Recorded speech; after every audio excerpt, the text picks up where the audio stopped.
রোদ বাসায় এসে দরজা বন্ধ করে রুমের ভিতরে ছিল, আর বের হয়নি। দুপুরের রাতের খাবার রুমে বসে খেয়েছে। শুভের এই রকম রাগ অস্থিরতা মানে সে বুঝতে পারছে না, কেমন যেন সবকিছু এলোমেলো লাগছে। রাত তখন 12টা কি 12:30 হবে। ছাদে দাঁড়িয়ে আছে সে। তার সাথে কি হচ্ছে নিজেই বুঝতে পারছে না। কি করবে আর কেনই বা এই রকম হচ্ছে, এই সব প্রশ্নের উত্তর খুঁজতে থাকে আকাশের দিকে তাকিয়ে, কিন্তু সে কোনো উত্তর খুঁজে পায় না। হঠাৎ পিছন থেকে কেউ শক্ত করে জড়িয়ে ধরে শুভ্রকে। শুভ্র পিছন ফিরে তাকায়, অবাক হয়ে তাকিয়ে আছে। কিছুক্ষণ সময় লাগে কি হয়েছে বুঝতে। যখনই বুঝতে পারে, রাগে চোয়াল শক্ত করে বলে, শুভ, টিনা তুই এখানে এত রাতে কি করছিস? টিনা থতমত খেয়ে যায়, তারপর বলে, টিনা, আমি তোমাকে একটা কথা বলতে চাই।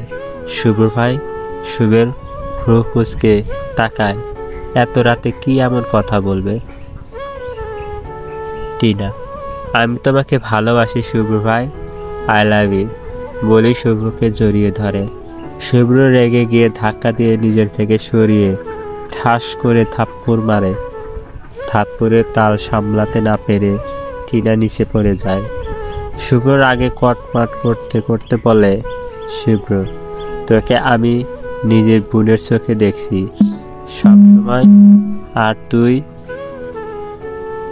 এইসব আজে বাজে কথা বলছিস? সাহস কি করে হয় এইসব বলতে?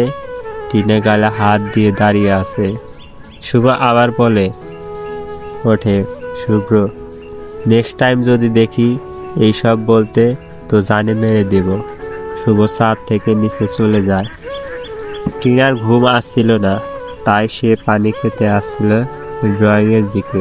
রুমে হঠাৎ দেখে শুভ ছাদের দিকে যায়, আর সেই সুযোগে আসছিল ভালোবাসার কথা বলতে, কিন্তু যে থাপ্পড় মেরেছে জীবনে আর সামনে যাওয়ার সাহস পাবে না। সকাল সকাল ঘুম থেকে উঠে পড়ে রোদ, নামাজ পড়ে রুমেই বসে আছে। হেনা বেগম শুভের রুমে আসে। শুভ্র ফ্রেশ হয়ে রেডি হচ্ছে অফিসে যাবে। হঠাৎ হেনা বেগমকে আয়নার ভিতর থেকে দেখে দাঁড়িয়ে আছে। শুভ হেনা বেগমকে উদ্দেশ্য করে বলে, শুভ, কিছু বলবে দাদি? হেনা বেগম বলেন, আমার নাতি কি সময় আছে আমার কথা শোনার? সে তো এখন বড় হয়ে গেছে। শুভ মুচকি হাসে, তারপর হেনা বেগমকে গিয়ে জড়িয়ে ধরে বলে, কে বলেছে আমার সুইটহার্ট কথা আমি শুনি না? বলে তো দেখো হেনা বেগম বলেন, শুভ, দাদু ভাই, তুই তোদের বিয়েটা হতে দিস না। তোর বাবা এই সব রাগ করে করতে আছে, তুই এইভাবে সব ভুলে যাস না। শুভের হাত আগলা হয়ে আসে। শুভ পিছন ঘুরে বলে, শুভ, অসম্ভব দাদি, আমি পারবো না। তোমরা সব ভুলে গেলেও আমি কিছু ভুলিনি। সো ওই মেয়েকে আমার পক্ষে মেনে নেওয়া সম্ভব না বলেই শুভ রুম থেকে বেরিয়ে যায়। হেনা বেগম দীর্ঘ শ্বাস ফেলেন, আল্লাহর কাছে দোয়া করেন যেন সব ঠিক হয়ে যায়। 3 দিন পর, এই 3 দিনে রোদকে এটাবারের জন্য শুভ দেখেনি। শুভের অস্থিরতা যেন আরো বেড়েছে। রোদ বাসা থেকে বড় হয়নি, এমনকি নিজের রুমে থেকেও না। বিয়ের শপিং করার জন্য আকাশের পরিবার রোদকে নিয়ে যেতে চাইছিল, কিন্তু সে যায়নি। কেন যায়নি? এই দুনিয়া তার কাছে বিষাক্ত মনে হচ্ছে। অনেক কষ্টে নিজেকে বুঝিয়েছে যে ওই মানুষটার তার নয়, তাই সে তার আশা আর করবে না। আচ্ছা, একতরফা ভালোবাসাগুলো কেন এমন হয়? একজন পাগলের মতো ভালোবাসে, আর একজন অবহেলা করে যায়। যারা আমাদের চায় না, আমরা কেন জানি তাদের প্রতি বেশি আসক্ত হয়ে পড়ি, আর সেটাই হয় আমাদের জীবনের সবথেকে বড় ভুল। সকাল সকাল ঘুম থেকে উঠে বসে আছে রোদ। পার্লারে লোক আছে রোদকে সাজাতে। রোদকে দেখে মনে হচ্ছে সে একটা পুতুল, যে যেই রকম ইচ্ছে নাচাচ্ছে। রোদ শুভ্র আর তার ছোটবেলার এক সাথে ফটো হাতে নিয়ে কাঁদছে। আচ্ছা, সত্যি কি আপনাকে আমি হারিয়ে ফেলবো? আপনি কখনই বুঝবেন না আমার ব্যথা। আচ্ছা, এরকম নিষ্ঠুরভাবে কেন বদলে গেলেন? কথা ছিল তো আপনি সারা জীবন আমার পাশে থাকবেন। তাহলে মাঝপথে এসে কেন আমার হাত ছেড়ে দিলেন? আমার ভুলটা কোথায়? কি এমন ভুল করেছিলাম যে এত বড় শাস্তি দিলেন আমায়? আমি কিভাবে মেনে নেব আপনার জায়গা অন্য পুরুষে, যেখানে আমি নিজেই আপনার বউ হতে চেয়েছিলাম? আমার না অনেক কষ্ট হচ্ছে শুভ্র ভাই, বুকটা খালি খালি লাগছে। কালকের পর আর আপনার রোদ আর আপনার থাকবে না, অন্য কারো দখলে চলে যাবে। ফটো বুকে জড়িয়ে কাঁদতে থাকে রোদ, চোখের পানি মুছে গলার স্বর শক্ত করে বলে রোদ, আপনি যদি এত নিষ্ঠুর হতে পারেন তো আমিও পারবো। আর নিজেকে দুর্বল করব না। আজকে পর থেকে আপনি এক নতুন রোদকে দেখবেন। বেড থেকে উঠে দাঁড়ায় রোদ, ফটো রেখে দিয়ে ফ্রেশ হয়ে আসে। পার্লারের লোকজন এসে গেছে। রোদকে সুন্দর করে সাজিয়ে দিয়ে চলে যায়। গায়ে হলুদের শাড়ি, সাথে কাঁচা গাঁদা ফুলের শাল, যেন মনে হচ্ছে কোনো হুড়পড়ি। রোদকে ছাদে এনে স্টেজে বসানো হয়। একে একে সবাই হলুদ দিচ্ছে। রোদের কিছু একটা মনে পড়তেই হেনা বেগমকে মিথ্যা বলে যে সে ওয়াশরুমে যাবে।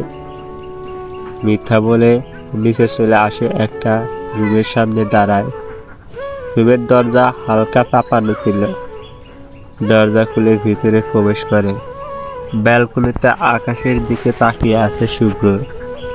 রোদ আস্তে করে ডাক দেয়, রোদ, শুভ্র ভাই, শুভ্র। কিছুটা চমকে যায়। এত বছর পর চিরচেনা কণ্ঠের ডাক শুনে সাথে সাথে পিছন ফিরে তাকায়। রোদ দাঁড়িয়ে আছে। শুভ্র কিছুটা অবাক হয়, কিন্তু মুখে সেটা প্রকাশ করে না। সে তাকিয়ে আছে রোদের দিকে, কেমন করে যেন দেখছে। রোদ শুভ্রের কাছে এসে হাত দিয়ে টুরি বাজায়, তারপর বলে, রোদ, কি করছেন ভাইয়া? বাড়িতে বিয়ে আর আপনি রুমে বসে আছেন? চলুন ছাদে চলুন, বিয়ে দেখবেন না? বাড়ি থেকে এত বড় আপদ বিদায় হচ্ছে। রোদের কথা শুনে শুভ্রের মেজাজ খারাপ হয়ে যায়।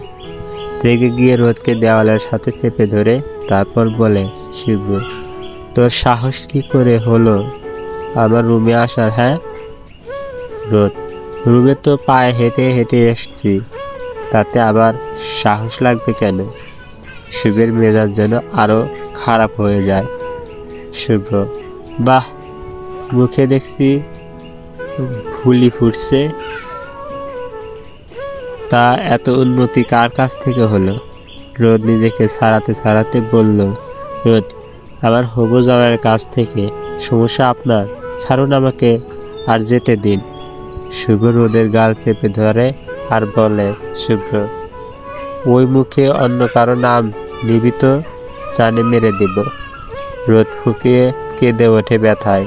তারপর বলে, রোদ, তো দাঁড়িয়ে কেন আছেন? মেরে ফেলুন না। সব সময় বলেন মেরে ফেলবেন, মেরে ফেলবেন, তো এখনো কিসের এত অপেক্ষা? মেরে ফেলুন না। আমার গল্প এইখানেই শেষ করে দিন। আর এইভাবে বেঁচে থাকার চেয়ে মরে যাওয়া ভালো। শুভ্রের বুকের ভিতর ধক করে ওঠে, হাতে আগলা হয়ে আসে। রোদ কাঁদছে। হঠাৎ রোদ একটা কাজ করে বসে। শুভ্রকে জড়িয়ে ধরে ডুকরে কেঁদে উঠে। শুভ্র কিছুটা ঘাবড়ে যায়। রোদ কিছু বলে না। ধাক্কা দিয়ে শুভ্রকে ছেড়ে রুম থেকে বেরিয়ে যায় রোদ। আজকে রোদের বিয়ে। লাল শাড়িতে বউ সেজে স্টেজে বসে আছে রোজ, ঠোঁট চেপে কান্না আটকাচ্ছে রোদ। শুভ্র কিছুটা দূরে দাঁড়িয়ে আছে। কাজী সাহেব বিয়ে পড়ানো শুরু করে। আকাশকে কবুল বলতে বললে আকাশ সাথে সাথে কবুল বলে দেয়, কিন্তু রোদ কিছুই বলছে না। ও সুবেদা চোখে তাকিয়ে আছে শুভ্রের দিকে। শুভ্র যেন মনে হচ্ছে তার কলিজা কেউ ছিঁড়ে নিয়ে যাচ্ছে। সবাই পাশ থেকে বারবার বলছে কবুল বলতে। রোদ তারপর চোখ বন্ধ করে 3 বার কবুল বলে দেয়। কাজী সাহেব বলেন, বিয়ে সম্পূর্ণ হয়ে গেছে, আপনার এখন স্বামী স্ত্রী। শুভ জোরে চিৎকার দেয়।